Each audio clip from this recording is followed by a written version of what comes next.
శ్రీనివాస్ గారు నేను అదే చెప్తున్నా, అమిత్ షా రాని ఎవరైనా రాని జూబ్లీహిల్స్ బై ఎలక్షన్ లో కాంగ్రెస్ పార్టీ గెలుపు ఖాయం.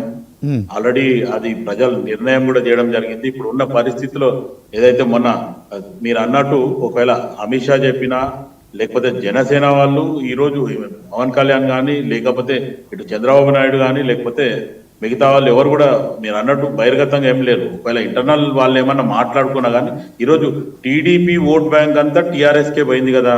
టీడీపీ ఓట్ బ్యాంక్ ఇప్పుడున్న టీడీపీ ఓట్ బ్యాంక్ ఏదైతే తెలంగాణలో ఉన్న ఓట్ బ్యాంక్ మటుకు టిఆర్ఎస్ కు బీఆర్ఎస్ కు సపోర్ట్ చేయదు. ఎందుకంటే ఆల్రెడీ గతంలో టీడీపీని మాక్సిమం గా టిఆర్ఎస్ బీఆర్ఎస్ లో తీసుకోవడం జరిగింది. కానీ ఏదైతే టీడీపీ ఓట్ బ్యాంక్ ఇప్పుడంతా మళ్ళీ బ్యాక్ పోయింది.